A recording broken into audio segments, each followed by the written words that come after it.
Two brown spiders can look identical, yet one may cause a serious bite reaction while the other is harmless.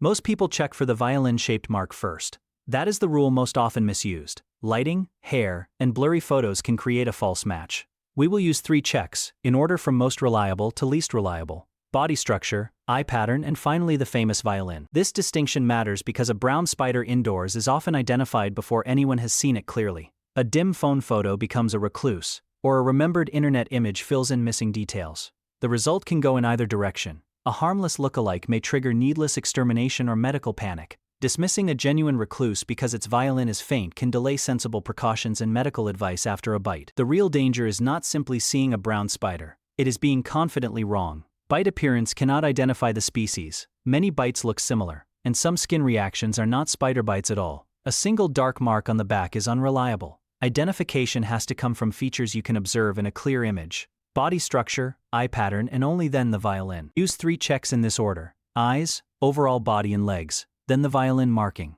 Start with the eyes because eye arrangement is one of the strongest field clues, even when color is misleading. Next, examine body shape, leg length, and spines or hairs. Only after that, assess the violin. It may be faint, distorted, or exaggerated by lighting, so the most obvious mark is not the most diagnostic. For documentation, photograph a dead specimen or one safely contained through a phone macro lens or hand lens. Never grab, pin, or handle a live spider for a closer look. Fastest serious check is on the spider's face. A brown recluse has 6 eyes, arranged as 3 pairs. Each pair sits apart from the others, so the pattern looks like 3 small eye groups with visible gaps between them. Most spiders people mistake for a brown recluse have 8 eyes. Their eyes are commonly arranged in 2 rows across the front of the head. The difference is structural, not a matter of noticing whether the spider looks dark or pale. Brown coloring occurs in many unrelated spiders, so color alone cannot identify one. Do not lean over a live spider or try to hold it still. Use your phone's macro mode, a clip-on macro lens, or a hand lens while keeping your hands away. If possible, photograph a dead specimen or view one safely contained, then enlarge the head until the eyes are clear. Look for the actual arrangement, not a guessed count from a shadow or a blurry image. This is close to a definitive check only when you can genuinely see the eyes and their spacing. If the image shows nothing but a dark patch, leave the result undecided. A claimed 6-eye pattern that cannot be resolved is not evidence of a brown recluse. Once the eye pattern is clear, move on to body shape and leg details for confirmation. Now inspect the spider as a whole, especially the legs. A brown recluse usually has a generally even tan to brown appearance from the body into the legs. The legs are slender, covered with fine hairs, and lack obvious bands, stripes, or spines. Clear rings or dark and light sections on the legs are a strong reason to rule out a brown recluse before you spend time searching for the violin mark. Next, check the abdomen. It is normally plain, without a row of spots, a geometric pattern, or a sharply contrasting patch. Fine hairs are expected across the body, but conspicuous bristles, decorative markings, or a fuzzy, heavily patterned surface point toward another spider. Use the whole texture as an elimination test. A uniform finish and unmarked legs remain consistent with a brown recluse. Strong leg banding or obvious body decoration rules it out.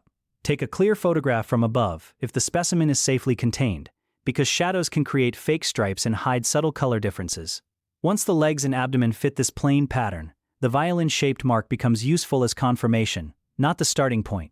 Now inspect the famous violin mark, but treat it as supporting evidence, not a verdict. On a mature brown recluse, a darker shape may appear on the cephalothorax, with the narrow end pointing toward the abdomen.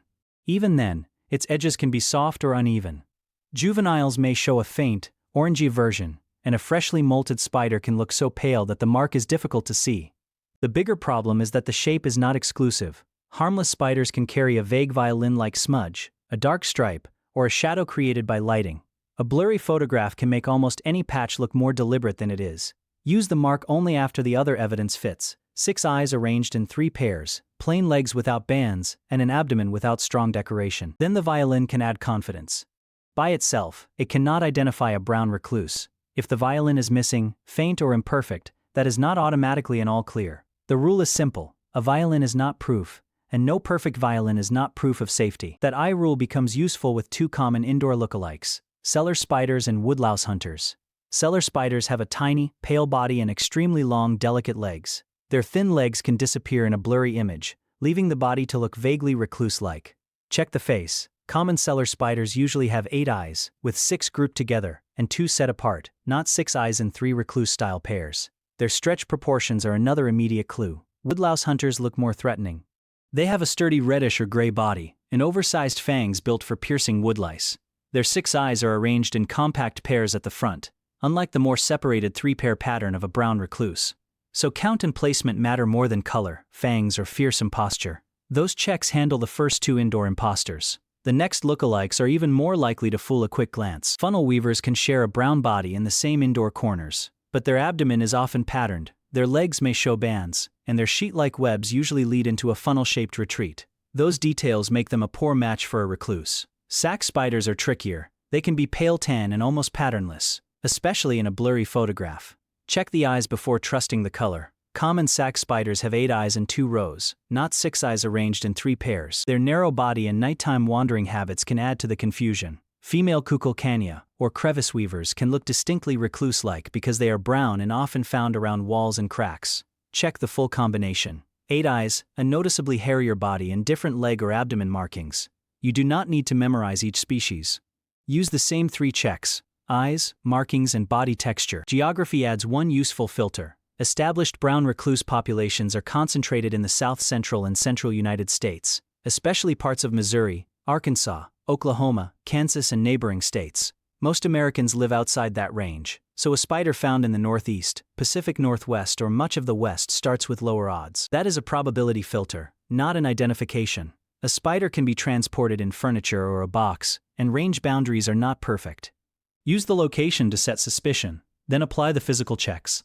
6 eyes arranged in 3 pairs, an unbanded body and unbanded legs, and a violin-shaped marking on the front section of the body.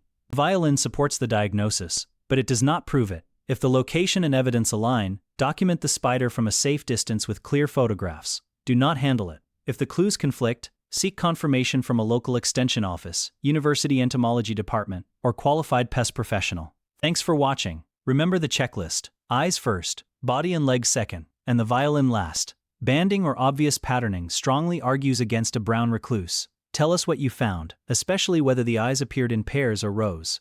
Careful identification beats panic.